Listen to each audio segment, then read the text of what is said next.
طبعا منذ بدء الأزمة السورية والدولة التركية تلعب الدور الأكبر في تعمق هذه الأزمة وتصاعدها. منذ بداية الأزمة قامت بمساندة ودعم وتسليح كل الفصائل التي لعبت دورا في تحويل الثورة في سوريا إلى ثورة مسلحة، وقامت الكثير من الأعمال الوحشية والهجمات على المناطق على حدود الشمالية لجغرافية سوريا، وقامت باحتلال الكثير من المدن بتهجير سكانها الأصليين سواء كانوا عرب أو كرد أو سريان، وتغيير الديموغرافي المستمر في هذه المناطق، والقيام بالكثير من الأعمال الوحشية في التعامل مع أبناء هذه المنطقة، من اعتقالات، من قتل، من تعسف، من تهجير. واستمرت الدولة التركية بهذه الأعمال طول هذه السنوات من الأزمة. ونلاحظ أن تعامل الدولة التركية مع الأزمة السورية إنما من أجل مصالحها ومن أجل أهدافها العثمانية بامتداد الدولة العثمانية واسترجاع أمجادها. لذلك مستمرة بهذه الأعمال الوحشية تجاه سوريا وتجاه الشعب السوري وتجاه مكونات المنطقة، من قرى الخابور، من راس العين، من تل أبيض، من عفرين لحلب. فدائما هي مستمرة باستهداف هذه المناطق بعيدا عن الحالة الإنسانية، بعيدا عن القوانين الدولية، من أجل أطماعها وأهدافها ومن أجل استمرارها في وحشية التعامل مع الشعوب.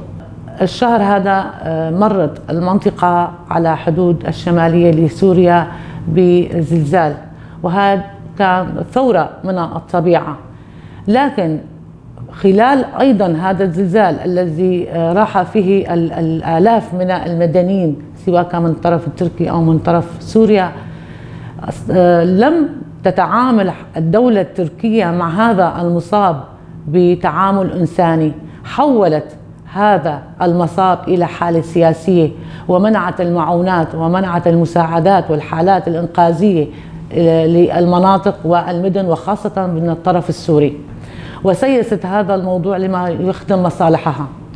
والشعب المنكوب عانى الويلات من وجوده بالساحات في أجواء من البرد والمطر والجوع والموت والجثث والضحايا الموجودين تحت الأنقاض. كانت معاملتها جدا بعيدة عن الإنسانية وعن الأخلاق وعن العرف الدولي.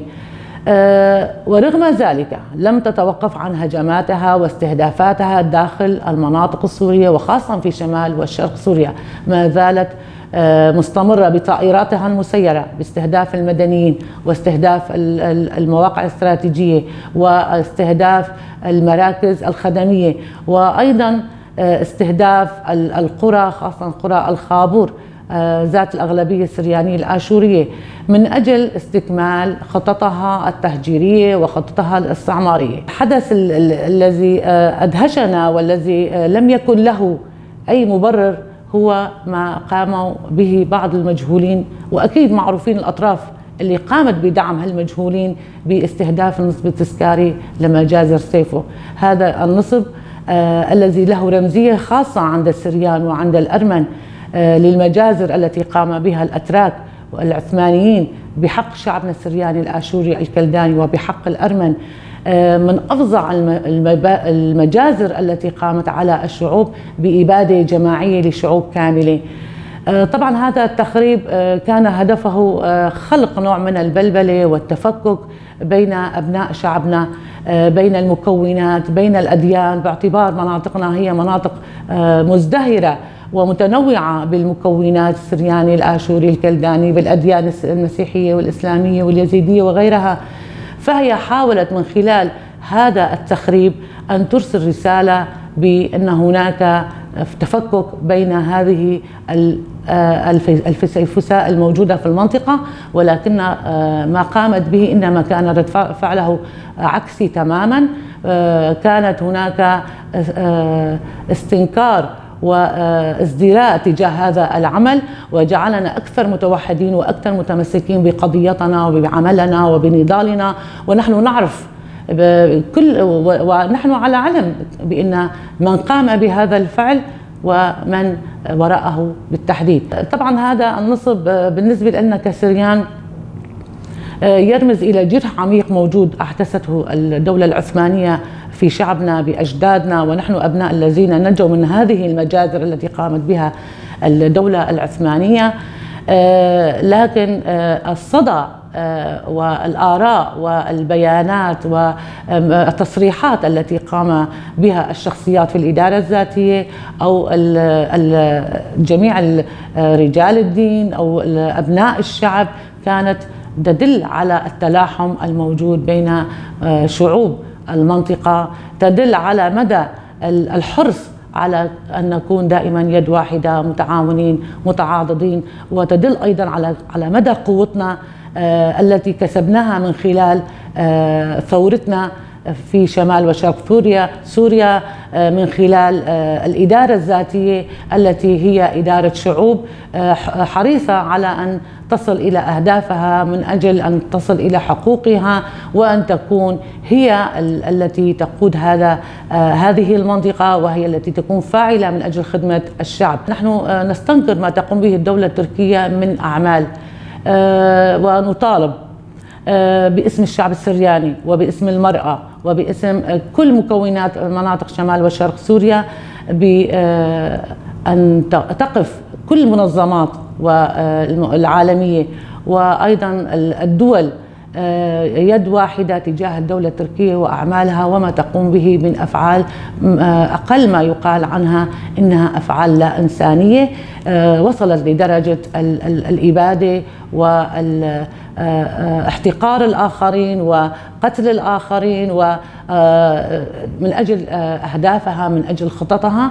فنطالب من كل المنظمات والتنظيمات الدولية والمجالس الدولية والمؤتمرات الدولية أن تحاسب الدولة التركية وتحاسب أردوغان على أقواله وعلى أفعاله تجاه المنطقة وتجاه شعوب المنطقة للمحاسبة بشكل جدي. كشعب سرياني ما نحمله من جراح عميقة بمجازر التي قامت بها عبر التاريخ الدولة التركية تجاه شعبنا في كل المحافل وفي كل المناسبات وفي جميع منابر العالم. ننادي بحقوق هذا الشعب الذي تعرض للإبادة من الدولة التركية ومحاسبة الدولة التركية على أعمالها، لأن الشعب السرياني وإن مرض ولكن لن يموت، سيبقى حيا يدافع عن حقوقه، يدافع عن وجوده، عن أرضه، عن تاريخه، عن لغته. فالمطالبة بمحاسبة الدولة التركية وسواء كان بأنظمتها الحديثة أو أنظمتها القديمة موجود ومستمر، ونحن كمرأة سريانية من حقنا أن ندافع عن شعبنا، أن نطالب بإعادة الاعتبار لهذا الشعب الذي تهجر من أرضه، الذي تعرض لأبشع أنواع الإبادات من قبل هذه الدولة. نحن كمرأة سريانية داخلنا في الكثير من الأوجاع، طبعا بما حملته ذكرياتنا عبر أجدادنا وعبر أجدادنا من المآسي اللي تعرضوا له خلال السيفو، أو يقومون الأتراك بقتل الرجل. أما المرأة فكانوا يقومون بسلبها، بيعها أو اغتصابها أو المراهنة على جنينها، تعذيبها. طبعا التاريخ يشهد بحملات السوق التي كانوا يسوقون فيها النساء من تركيا إلى الدول الثانية وهي عارية، وهي بدون ماء وبدون غذاء ومع أطفالها، أو يقتلون أطفالها أمام أعينها. فالكثير من النساء، الآلاف من النساء الذين ماتوا في عمليات السوق التي كانوا يقومون فيها بنقل النساء من مناطق لمناطق أخرى، واغتصاب وقتل وسبي والمراهنة على جنين.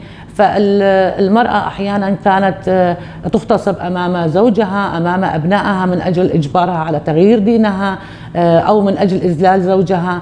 فحملنا نحن كنساء الكثير من الآلام اللي حمل عبر التاريخ من هذه المجازر ومآسيها. لذلك ما دامت هذه الآلام موجودة وهذا الجرح لن يندمل أبدا، سيبقى مستمر من جيل لجيل داخلنا، ستبقى دائما من أولوياتنا هي الدفاع عن دماء أجدادنا، الدفاع عن أرضنا اللي انسلبت منا، وعن تاريخنا وعن حضارتنا اللي أصبحت بأيدي غير أمينة، لأنه نحن دائما متمسكين بهذه الحضارة وبهذه الأوابد وبأرضنا وتراثنا وديننا وكنائسنا اللي قامت الدولة التركية بالتغيير الديموغرافي وتحويل الكثير من الكنائس إلى جوامع أو إلى مؤسسات. طبعا هذا منافي لحقوق الإنسان ومنافي لحقوق الشعوب أيضا. نحن كاتحاد نسائي سرياني من أولوياتنا كنساء سريانيات أنه دائما نكون على صف واحد مع النساء الموجودين في المنطقة، الكرديات والعربيات وجميع أنواع النساء، لأنه قضيتنا كسريان هي جزء من قضية شعوب موجودين في المنطقة. نحن نعلم وعلى دراية وعلى كامل الوعي بأن القضية السريانية هي قضية من أولوية أيضا بالشعوب الأخرى، لذلك قوتنا بقوتهم. وعندما ندافع عن المرأة السريانية إنما ندافع عن المرأة بشكل عام، لأنه دائما نعتبر أن قضية المرأة هي قضية واحدة. ونحن عندما نطالب بحقوق الشعوب إنما نطالب بحقوقنا أيضا بالتوازي، وهذا ما سيحصل مستقبلا. ونحن طبعا بكل أمل وعندنا الثقة الكاملة بأن حقوقنا سوف تسترجع، ولكن يحتاج فترة طويلة من النضال والكفاح والمطالبة، ودائما صوتنا عالي كتف بكتف مع المرأة العربية والمرأة الكردية، أيضا هذه الشعوب والنساء من المكونات الأخرى التي تعرضت للظلم وما زالت تتعرض، والتاريخ يعيد نفسه. ولكن نحن أقوياء الآن، وثورة المرأة في شمال وشرق سوريا أعطتنا كل القوة وأعطتنا كل الأساس المتين الذي نقف عليه من أجل أن نكون مستمرين، وأن يكون جيل بعد جيل يطالب بحقوقه. ونحن على كل أمل بأن حقوقنا سوف تسترجع، وأن الدولة التركية لابد أن تحاسب بأنظمتها.